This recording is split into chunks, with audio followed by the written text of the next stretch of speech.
Hello everyone, welcome. Hello. I'm Fritz Fallhager. I'm the owner of the gallery along with my husband Matthew.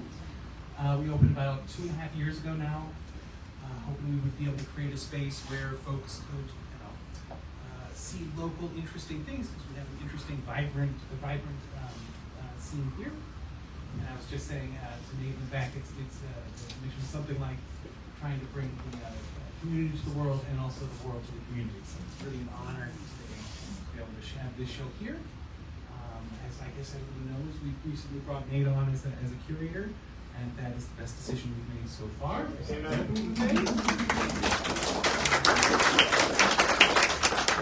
So I'll stop being weird, even though my jewelry is fabulous tonight. I'll hand the mic over. Thank you so much for coming, everyone. Thank you, Fritz. And thank you, Matt, for the opportunity to curate for this amazing gallery. I'm an artist myself, including my own work in their group shows for the past couple of years, and just really love the energy here. A little bit about my background. I was curating for the Dameron Fine Arts Center with Catherine Bergman for 7 years, so I bring that experience into this space. An art center, of course, is very much focused on community and collaboration, so we're excited to do more of that here, even though we're a retail gallery. So yes, everything is for sale. It's an honor to work with Carol again. It's not my first time, but more extensively. And I really loved working with Carol because she's the kind of artist who is willing to let me do fun things as a curator. I think maybe you might have seen some of this work if you've been lucky enough to be at her studio home before, or she's had many shows in the past. But we had a lot of fun wanting to take a look at the process behind how she makes her work. And so much of that, many chefs don't like to share their recipes, right? And the same is true of artists. There's a lot of artists who don't want to let us peek behind the curtain, but Carol was gracious enough to let us do that. And we just had so much fun putting all of these figurines and sketches and kind of, figuring out, well, first of all, figuring out which ones went with which one. And then painstakingly pinning them in using magnets to the wall. At any rate, what's more important is the stories behind the work, and that's why we're having this artist talk today. And thank you for coming. This is our first, I think, artist talk in the gallery, so we're excited about your presence, and you really showed up, all of you. I was worried about the rain earlier, but I'm glad. So Carol, why don't you come up here and get the applause you deserve. Carol,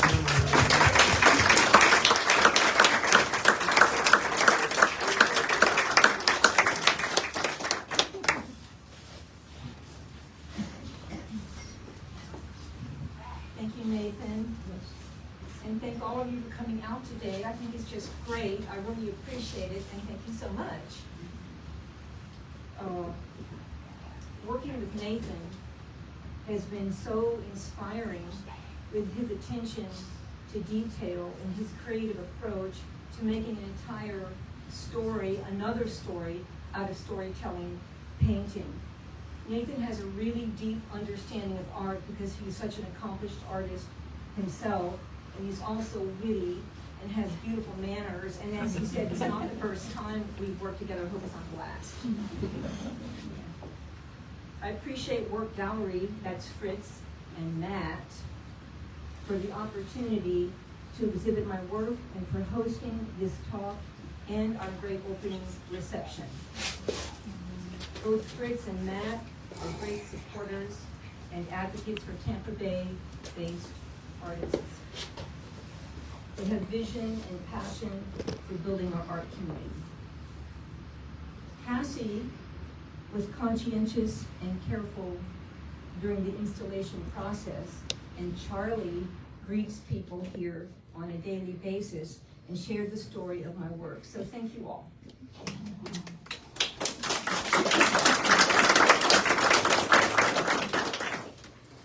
So I'm going to look at the title of my exhibition.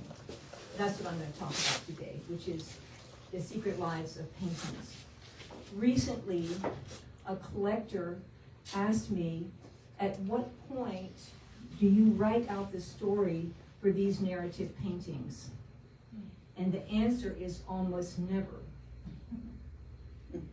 Because art itself is a language, and therefore sometimes a foreign language. And we try to comprehend it.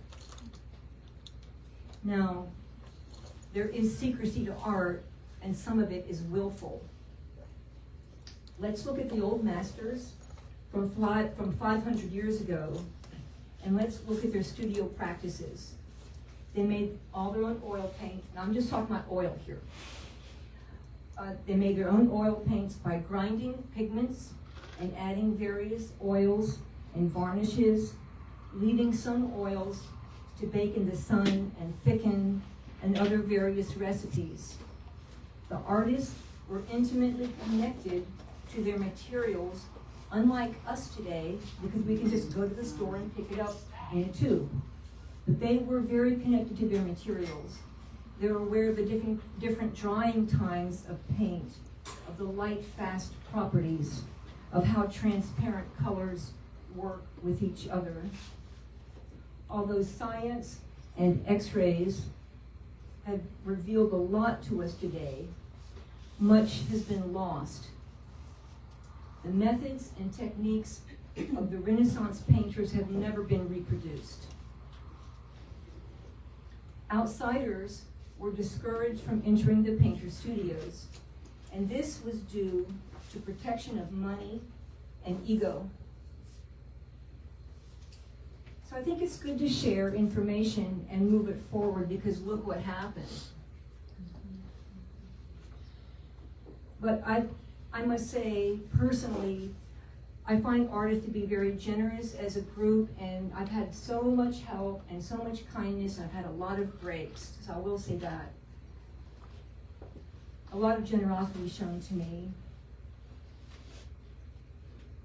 I think it's good to pay it forward. I think it's good to give back.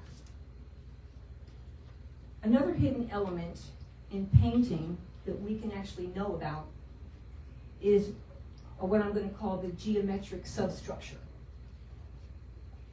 which is the underlying order of a painting. And that would be a series of triangles or rectangles or circles, well, hidden in the painting or in the painting.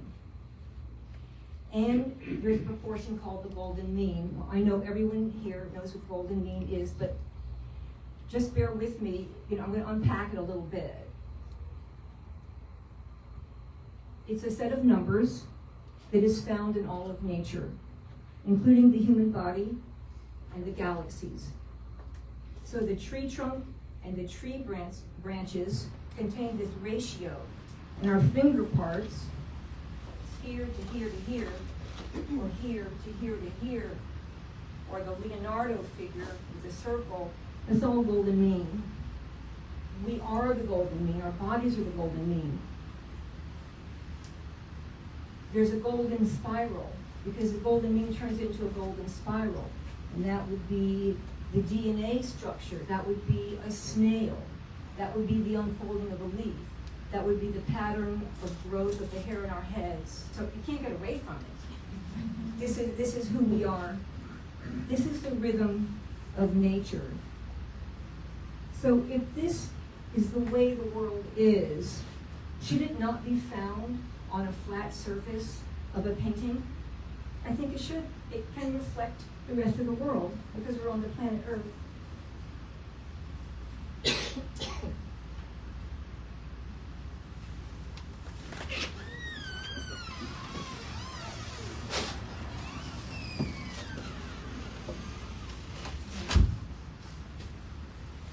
You see a painting of a vase of flowers, and you may pass by. And you see another painting of a vase of flowers, and it's so arresting, and it's so compelling, and it pulls you in. Maybe it's by Matisse, or just another really good artist. So what's the difference? The difference is that the emotion of a painting actually did not come from the flowers. The emotion of the painting comes from the logic of the parts. Let's take a large war painting. Let's say you're in a museum, there's a 30-foot long painting of a war, and it's by Delacroix or Rubens or someone who knows what you're doing. Okay, so there's soldiers and they're killing people and someone's fleeing and the horse is upside down and women are crying and there's a fire in the background and there's maybe a storm cloud. So it is a scene of violence and chaos, and yet it is perfectly balanced because underneath the imagery or hidden in the imagery is, for example, a set of isosceles triangles, and in those triangles are fitted rectangles, and in the rectangles are the human figures. And then if you erase the edge of the rectangle and you erase the edge of the triangle, well, that's how they get away with it. That's the way you do it. So it's still ordered, but you don't see that because they've taken away the rectangle and they've taken away the outline of the triangle. So this is a disagreeable subject matter agreeably discussed. The order controls how the story is absorbed by moving the eye around. And it's the very combination of chaos and perfect balance that produces a feeling of empathy. This is why art is value-free or amoral. Because this is not a morality play. Art is not a morality play. Art is about balance and unity.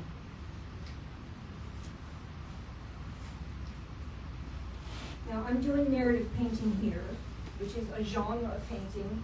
I do other paintings. I'm over articles, gallery, do different things. But here, this is narrative painting, which I really love a lot. This type of painting starts with a personal story with the backdrop of a universal theme. So I really love to draw, as you see, and I use the cutouts as a practical and creative way to move figures around during the preliminary stages of the work. My drawings come from my mind, i.e. memory, from family or friends, mostly my children are the models, from public spaces or my house, from gardens or my yard, from children's literature or museums, wherever I want.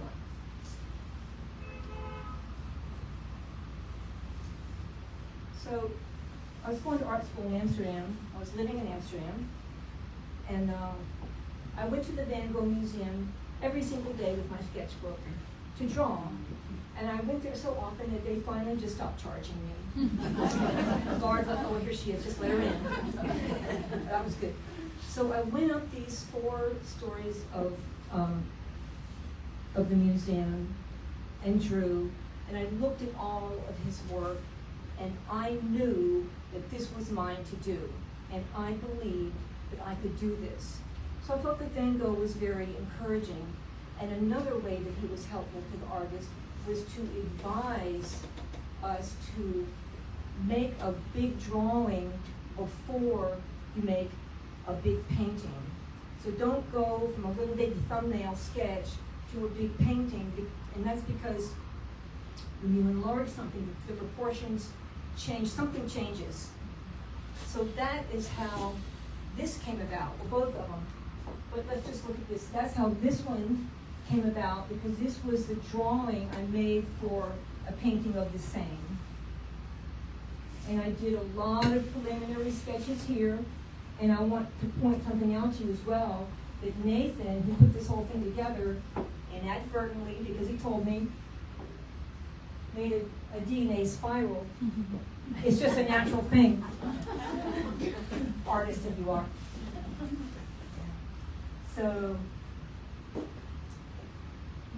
So the way I started this was not by measuring. The truth is, I don't start with triangles. I don't start measuring because I think it's a drag.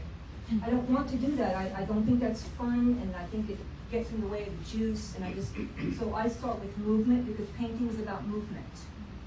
So I start with gesture. So this was Beethoven's Ninth. So put that on, and that's just a rhythm. That's just the rhythm of it. And also, compositionally, I saw this and this and this and this, and so I did this and that.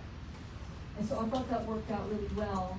Now, to get this done, I needed models, because how well can you remember, light on the human body? Like that's just a tough scene.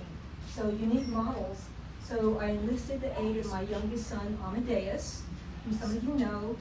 And so he and I and Herb Snitzer, who was alive and well at that time, and our dog Casanova, who's a flat-footed retriever, and their soccer ball, all went to the soccer field. And then he just started running. My son just started running and took all these pictures. And then Herb took some pictures, and you have to give credit where it's due. This Herb won the picture thing. He was just born to do it. He told me there was a recipe for photographing a person running, but okay. So that, and then I added the rest of it. I just made up the rest. I added the cranes. This is the golden wing section here, and so that's how I did that one. All right, let's look at this here, this red painting here. So, and all of the studies that go in there, and here's the precursor to it. So, this is again my son Amadeus. He was a teenager. We were having a bit of a thing at home, and I wasn't always, happy with what he was doing. And so I was going to make a painting of him, and he said to me, "Mommy, why don't you make a painting of me trying to talk sense into myself?" And so I thought that was good. So that's what I did. And so I've got these conversational situations going on here. Here's an etching I made of him. You can see how it was really going. Right. So compositionally, this golden mean, that's a golden mean there. And so that's just a clean division of hearts. Like we said, it's the logic of hearts. This is the wise child. This is the insolent child. And this is the dog also trying to talk sense into him. This is outside in the yard. This is the front of the yard. And then I made up the tree. And I also have noticed that when I'm working in doing the landscape, which is typically a Florida landscape, because I just really like using that a lot, I find that if I'm using like a neat hedge, it's the most unkempt part which works best for me. So that's how that went. And you can see the curve, bring this around. That's how an artist thinks, just how is this moving? It's not really the content. I mean, of course the content counts, but it's not the first thing. Carol, can I ask a question? Yes, you can ask a question. Why the reversal on the dog and the drawing here? Erica Schneider made an etching for me, and she turned it backwards. This one.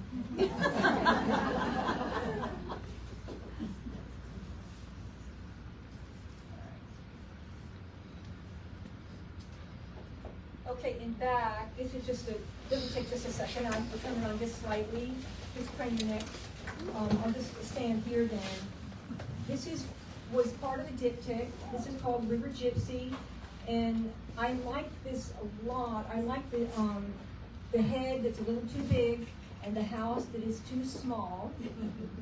And why is that? Okay, and also look at the triangle from the roof, and then the red bow.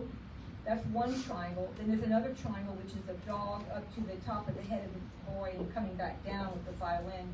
So that's the hidden triangles. I mean, they're not hidden. But if you think about that, and then you go to a museum, maybe it's just an interesting way to start looking at stuff. Okay, so when you have the house is too small, the head's too big. When you have unnatural sizes and very high contrast, then you have an implied narrative. That's why I do that. Because I'm sorry. when you have unrealistic sizes, unnatural sizes, and very high contrast, very light, very dark, then you have an implied narrative. Naturally gives way to some magic feeling. That's it. Next to that is, I just want to point this out, that was her, just a quick sketch, none of this other, no planning to this. It was just, it's a red Conti crayon, it was at the end, he was just sitting there and his eyes were closed as they were a lot those days. So I just think it's soft. I just like it. But you can see all the work I did. I mean, this is just a little bit, but I made a lot of studies. I think for me it took a lot to plan this thing. Okay, so I want to talk about this series here. This is called Dreaming Warrior series. It's just a wing and claw series here. So I just love it so much, and I had so much fun making it. This was the first one, Kara. This was the first one I came up with. You can see those wings above it. The MFA had an exhibition of Durer, which was 500 years ago, and he had all of these etchings and engravings, and I was also there every day drawing those wings. So a lot of these wings, okay, I was sitting there and I was really liking this, and I just saw it. So I started making this wing in the claw. It's come out to mean, the metaphor is spiritual depth brought about by prolonged suffering. But I didn't think that at the time. I came to it. So I was having a good time, and then I was coming out of Salt Creek artwork, if y'all remember Salt Creek. Opened that double door downstairs, a big wooden door, and instantly this man on a bike was hit the door, hit me, and then my arm was in a brace, my non-dominant arm, thankfully. And I was like, whoa. So I just stopped doing this, and then for a year I was just drawing other things, but nothing ever stuck, and I was very unhappy, and nothing worked. And so finally, my arm was better. I went back to doing what I wanted. I started doing the wing in the claw. I was so happy with it. I loved it so much. And then didn't have a problem. I don't know. So this painting here, I really like. Now, I was struggling with the painting until, once again, I blew her head up. And then the whole thing instantly fell into place. And I just think it's a metaphor for the, enlightenment of mind. So let me tell you the beauty of painting with oil.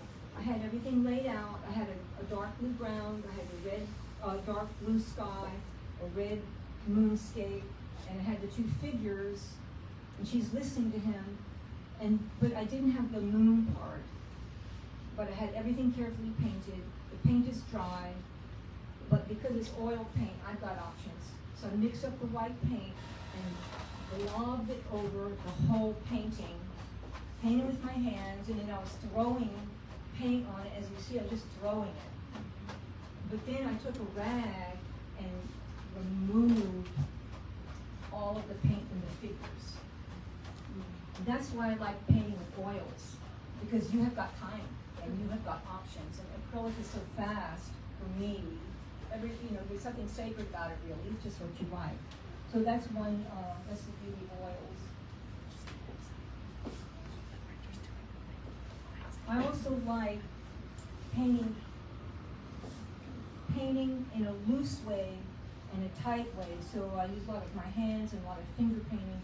And then I also incorporate academic expertise.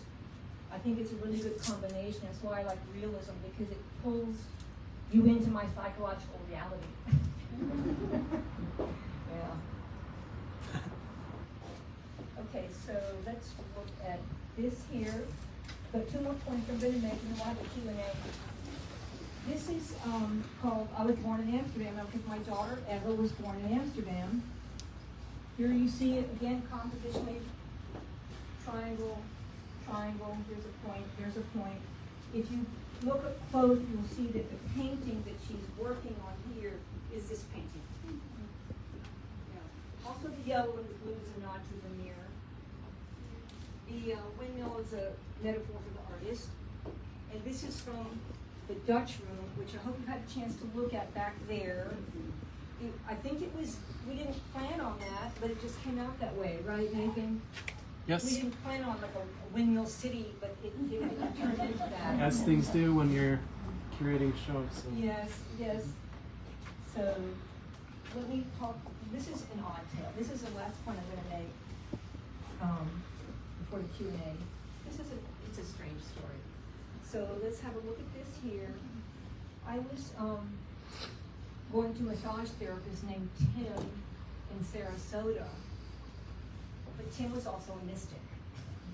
And so he told me he knew, or he believed, or he saw that I had been alive in Holland in the 1870s, and I was a painter, and that what he had received was for me to go home and make a landscape of Holland, and then cut it out, and then use it to, like maybe there's an area in the painting that you're not sure of. I'm so sorry. Hold it up. Hold it up. And step through to another dimension. And so that, I mean, that's a pretty creative process. So, I mean, I thought this was a lot of fun. So I just went ahead and did that, and then I cut out either a house or a windmill. So it is really fun, and it does actually work, if you can believe it. And yes, you can say, well, he, you know, how does he know that? And he could say anything. But the only thing is, when I was going to school in Amsterdam, when I got there, the whole time I was there, I was thinking, I have been here before. I am Dutch, and I have traveled a lot, and I just have not had that feeling. But it was so pervasive, and it was with me all the time, and I had a bicycle, and I'd ride around the canals and sing, and I would say, I'm Dutch, and I know this place so well, I just do. What can I do? So, does anybody have any questions? Yes?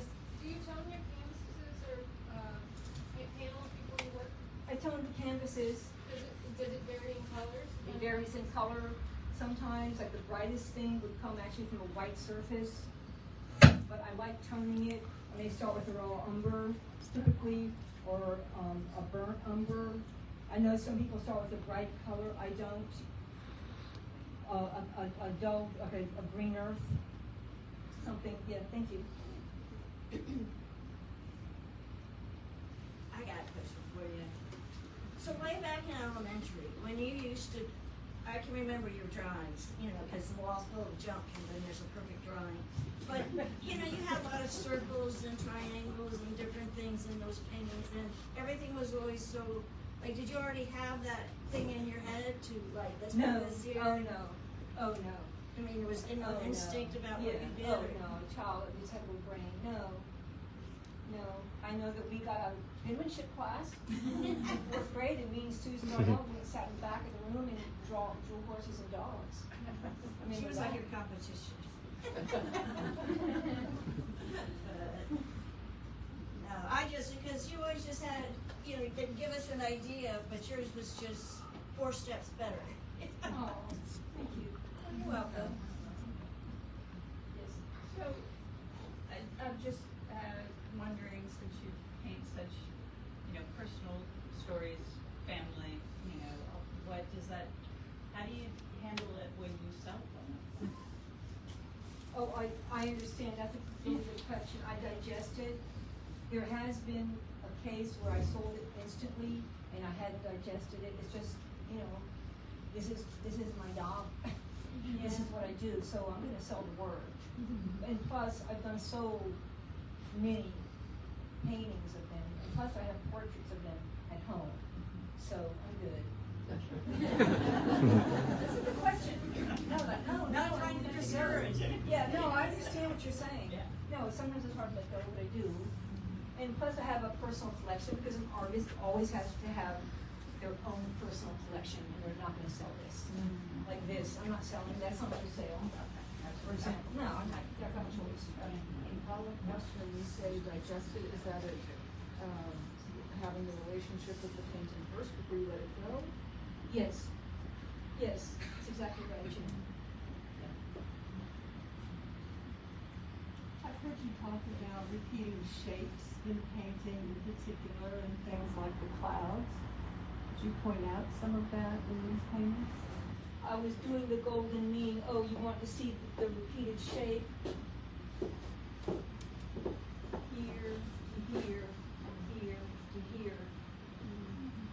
It's the funniest thing, I mean, you just can't make this up. Like say that you have, if you look outside, I mean, you don't have to be an artist to see this, anyone can see this.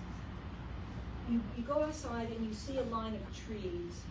If you look what's immediately above it, you will see clouds that are exactly congruent, proportional and aesthetic and moving with those trees. It's so mind-blowing, but it's just the way that it is. And so artists do that. Like they'll have a landscape, or they'll have houses, the Italian landscape. You have the houses laid out, and then you have the trees subtly, not such a rhyming thing, but it subtly obeys and goes along. Yeah. So you spoke about art as a language, Yes. and I wasn't clear whether when you're expressing a language, you're intimate with the language, or if you're discovering the language as you're doing it. And then secondly, if you are expressing a language and it's the story in your language, the medium being the art, when does it get silly in terms of the interpretation of the critic or the audience? When is it just a boy and another boy versus wisdom and mischief versus all of these allegories and all of these interpretations that we do? How do you reconcile all of that? And how useful is it all, right? Is it important to you? Is it frustrating to you? Are we missing the boat when your language goes this way and we interpret it in a different way? Can you explain that a little bit more? Yes, I can.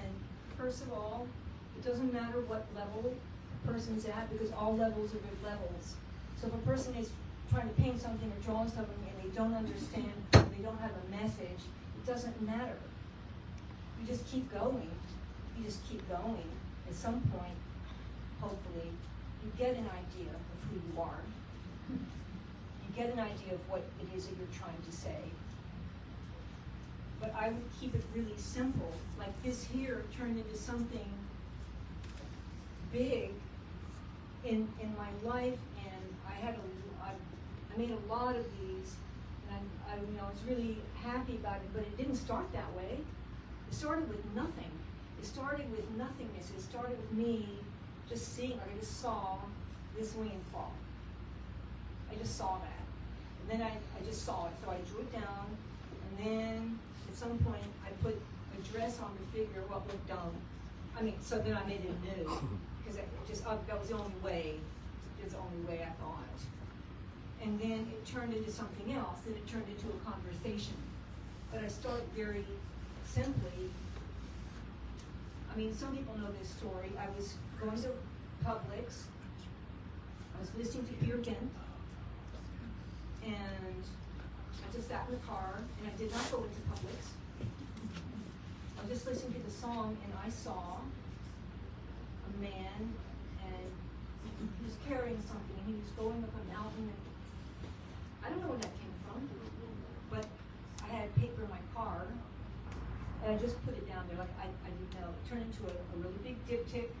My friend came in, who's a poet, and she took one look at it, she goes, "Oh, Sisyphus."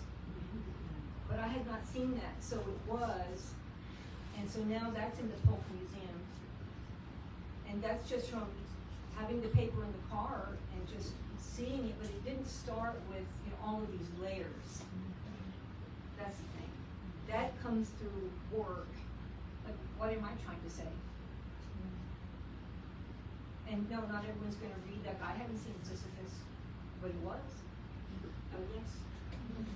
You know, you go up the mountain, it falls back down, you go up the mountain. You know, it's like, oh, a person who thinks they have to continue and do something, they have to do it. And maybe they don't. Maybe that's a false belief system. Maybe they don't have to do that thing, they just told themselves that. So that's what the painting was about. But, is it enough? I mean, it's a really good question. Is it enough? What if you don't know that? What if the painting is beautiful? What if it's well composed, which is why you need composition? So that maybe you don't have to know exactly what this is, but you love it and you can stand next to it, you can stand in front of it. I went to Venice this summer because I wanted to see the color of the sky of the Tempest by Giorgione in Venice. No one knows what this painting is about. And it's one of the greatest masterpieces. It's 500 years old and nobody knows what it's about. But they've postured some things. You always paint by music?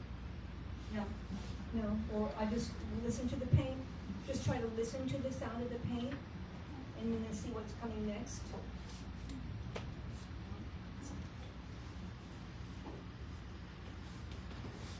I think that the common element of all your work is there is attention. Is what, Emmanuel? There is attention. Attention? Yes. Attention. Tension. Yes. Tension between the subjects, between the landscape. I find that very engaging.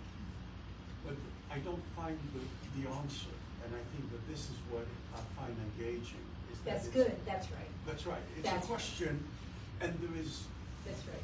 no clear answer. That's what I want. That is what I want. That I'm glad that you said that, because in narrative painting, you have to give clues.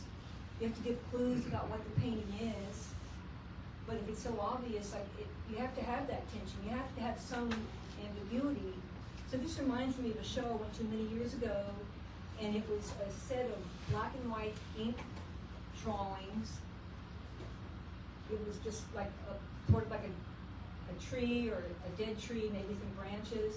But the artist had taken black ink and blown through a straw, like made a line, and then had some drips go, and they were all over the room. I mean, they were fine. They were fine. But then he said, "Oh, I went to Oregon, and there had been a fire, so it was burning, and then there was a regrowth, and then and he spent a really long time explaining the details of it. There was nothing in the work to show what he was saying. I mean, there wasn't. It was not, I would not have known this. So the work has got to stand alone, because the artist could be gone or dead, and then it has got to stand all by itself. You can't rely on what does this mean. I mean, I know what it is. Well, we have to be able to defend our work. So I want to give, it's a personal story with a universal theme. Like, this is about connection. Your unseen part of yourself with your physical part of yourself. That's what it's about. And so, but it plays out in different ways. Like with Amadeus. He's trying to talk sense into himself, and he was. Well, what's that other part? What's the part what's the sensible part? We knew about the other one.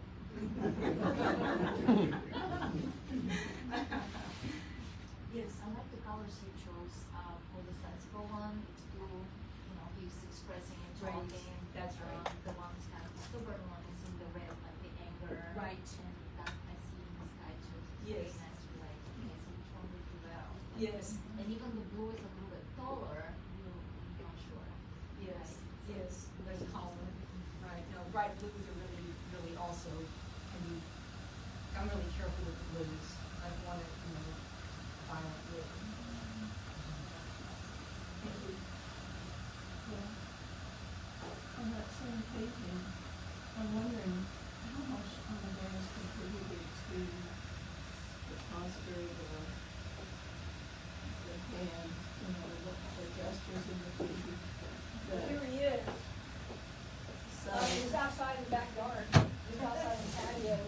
I mean, I made him, you know, I changed him around a lot, changed his face. I mean, I did so many portraits over the years. I mean, I could just make that up. I've just done enough of it, but Did he, No, did he he give was- you any words to go with it? Like, I beg your pardon, did he give you any words that informed the thing? in words, well, that's what I was saying at the beginning of the talk, it's really, this is the language, just visual language. Yes, maybe in a pinch I've written something down, but I really don't. I just have to look at it and see, does this make sense emotionally? Is this what I want? Now that's the thing about the kids that feel all weird to be models. I understand the design, and they know exactly what I'm doing, and they're just like, everything we said with paintings, when the kids are out in Albuquerque, you have to get on a plane and fly to New Mexico to get this shit done. Because they know.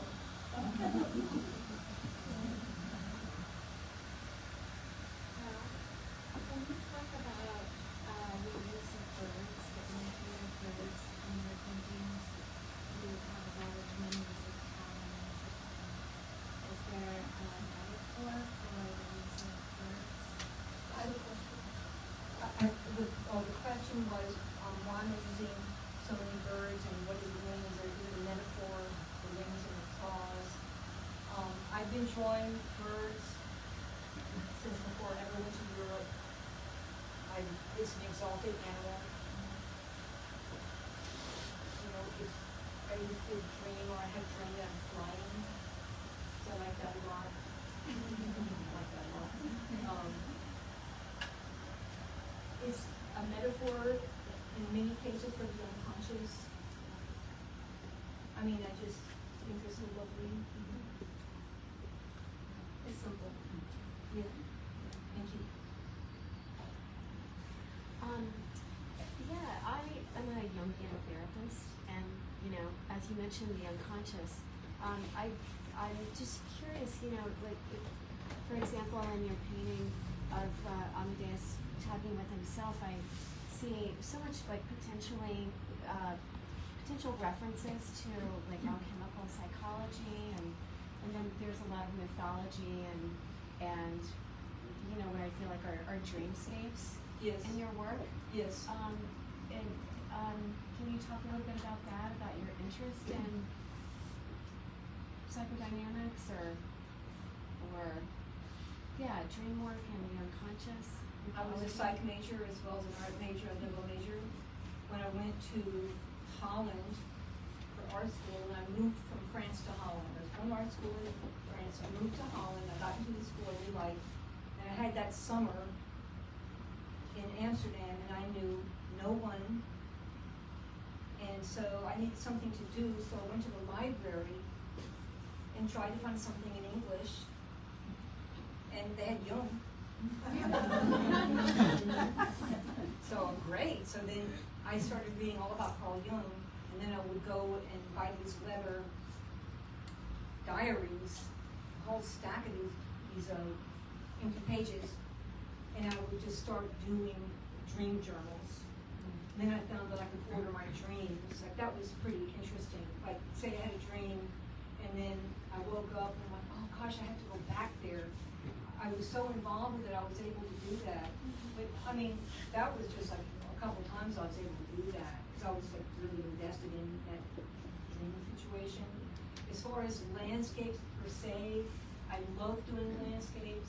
I love the horizon line. I've not been interested in doing a realistic, classical landscape. I'm not.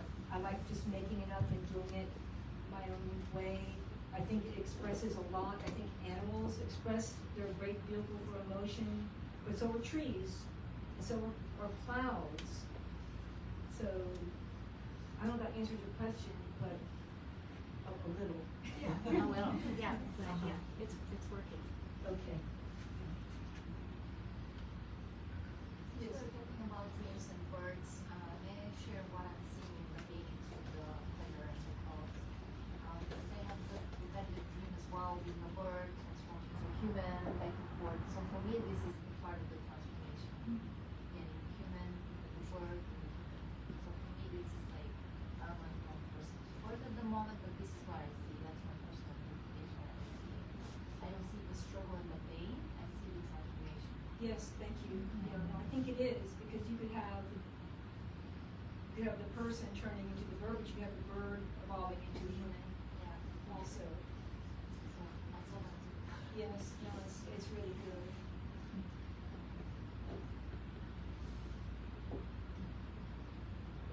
Nathan, did you want to ask anything? No. I think we got some great. Somebody has another. No, but I just thought he had a question. Oh, yeah. Go ahead. You said a couple times what I want out of the painting. Does it ever happen that the painting wants to, something wants to be born or be done? You know what I mean? It's not totally in your control, or it speaks to you, something happens, there's an interaction. Oh, so this is a hard thing. Yes, and it's just really difficult. And that's a that's a rough pain game. No, like I had a painting. Some of y'all know about this. Phyllis knows about it, but it was a painting of a boy flying with an owl. Well, it's in the next show in February at Articles Gallery. But at any rate, I love this painting so much. I love the figure so much. And it was just in the wrong spot. Just a little bit. And I knew it was. And I just said, well, I'm going to make this work. I'm going to compensate. I'm going to balance it over here. And I just couldn't do it. And it just took me years. And finally, I had to obliterate the figure, which really hurt. But, I got it right back. I mean, it's not like the only figure I've ever drawn my whole life. And so I moved over a little bit, and the whole thing was done. So, you have to, I'm also at the behest. I'm trying to control it, but I'm at the behest. So I have to listen to the painting and step inside of it. Yes. Two-part. Do you work on more than one painting at a time? Oh, yes. And like in Picasso, who had warehouses full of paintings and put one out, but what is the longest amount of time you spent from when you started the idea to when you finished it? Oh, that depends on the clarity of the vision. If I see it like this here, I saw that so quickly. This resolved and the painting resolved really quickly because I just knew exactly what I was doing. This one here turned into a huge painting. This took me a while. That took me a while, and sometimes it's taken years because I'm not seeing what it is. Yeah. Right. Thank you. Yeah. It just depends on how clear I am. Do you work on multiple? Yes, I do, which I really love. I call having stations around. I'm working on a lot right now. So, that's good. Because then one begets the other. Like you're having a good painting day and you're working, and then you're all, juiced up and just go work on the next one. And then the next one is because of the one you were working on. That's a good way to go. So, The batteries do you have different colors, sets on it? That's for just such a each? good question. I know. So, right, if you're working on, yes, you need a different palette. So then I have a big glass palette. So I'll set out and I'm working on something. If there's, sometimes I'm gonna move over and if the other palette is, or the other painting and the color relationships are close enough to where I can make a few adjustments. And then that'll work. If not, I've got to clean off the whole, get rid of all the paint, and lay the whole thing out again. But I'm still in the mood. So I have to, just an extra very big step. Do you ever just paint for fun without all the intense Yes, stuff? I do. Yeah, I do all the time. I mean, Can I do. answer for that? Sure. Like she did for me on Twilight. Yeah, I did. I did. Yeah, that was funny. That was fun. So, yes, I do. I think that's fair enough. But that's the thing. I've got so many different sizes in my studio, little tiny pieces and big pieces. Yeah. But do I want it to look good? Yeah, I want it to look good. Can I resolve it quickly? I can. A simple figure, like I just did a bird. I got up one morning, like last week, very early, and I just did this bird, and it's this big, and I really like it, and it took me almost no time at all. Well, that's good. I think I'm taking too long, Kathy. Say what? You think I'm taking too long? No, I just can't see, I mean, I understand, like, if this is your job and all that, but it just seems like there's gotta be a time when you could just paint anything you want for fun, and it's not a, Well, but this is what fun is for me. yeah. This is fun. But this is just one type of art, right? Like This the is one type of storytelling art. No, I art. do pastels, and I do abstract And you do landscapes. different That's quick. Series or whatever you Yeah. call it. Still got pastel still lives, printmaking, almost majored in clay. I mean, just like, I got collage, which is a building of images like I'm doing here. I call it the superimposition of image. So,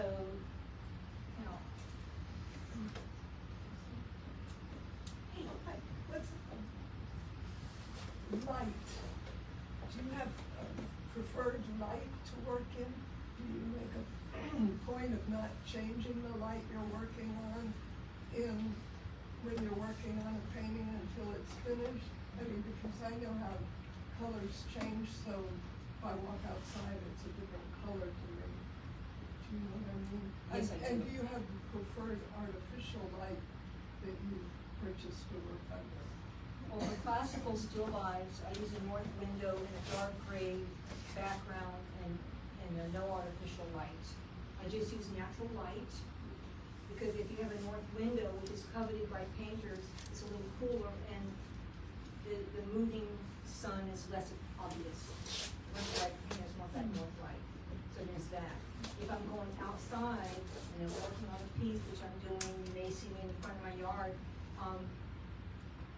I need the light at a certain time because I need the shadow to certainly fall on the ground in a certain way. That I'm very specific about the light that I'm using. Is it morning light, long shadow, yellow light, or noon, everything's aligned and the shadow's a puddle, or in the afternoon it's another long shadow, but the light is orange.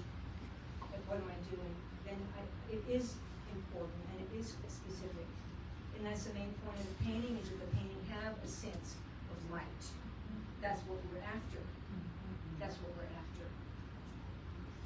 Do you have, when you're purchasing a light, like for your kitchen, do you have, I'm in that position where, is there a best light that makes you feel good to be in?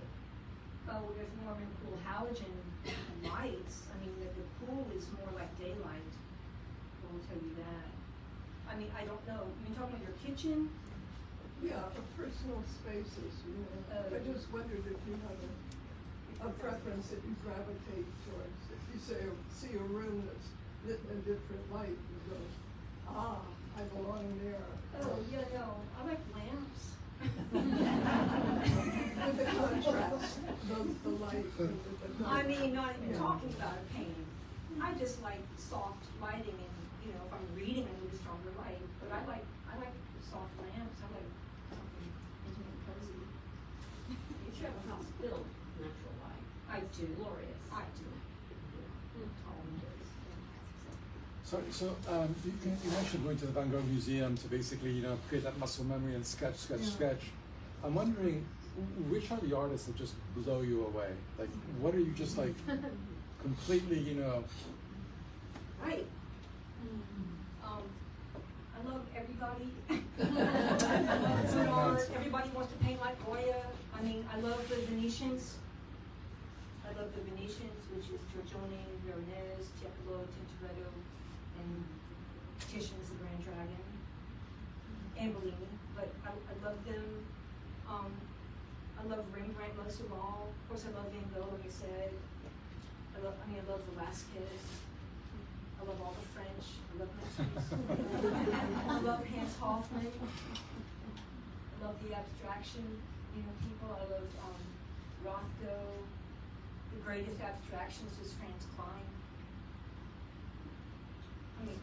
I love Asian painting. I love the silence in Japanese work and the Chinese painting.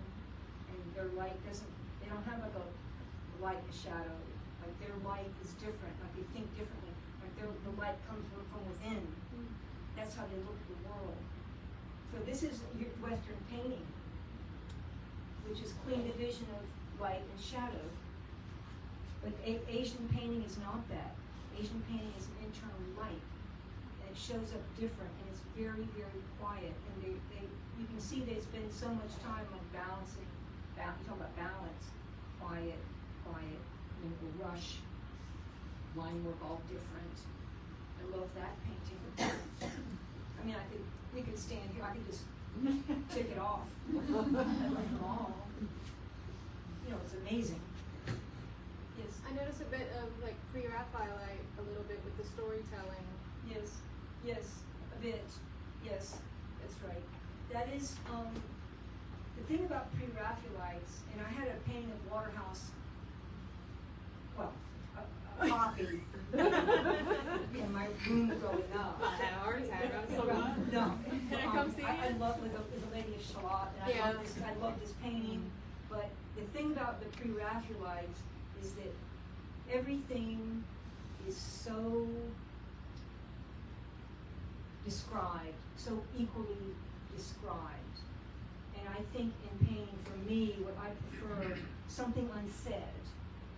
Lose the edge, smear it out, blur the edge, blur it, and then put in something with a hard edge. I mean, I do like them a lot, and they are very gifted. They compose really well. But everything a hard edge, everything equally described. I don't think that's best painting. Right. Yeah. Thank you.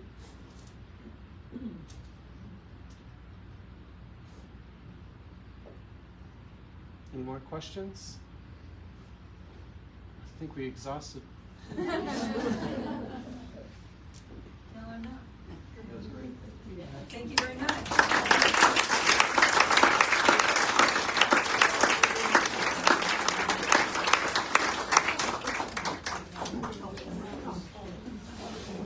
Thanks again for coming, everyone. Enjoy the rest of your afternoon. And we did want to help plug Carol's next show next spring at Articles Art Gallery, which is up on MLK North, 12th Avenue North and MLK. And it's going to be a brand new set of work that we've not seen before, so that's going to be really exciting. So I haven't seen it either. It's in process. Okay, thanks everybody. Come again.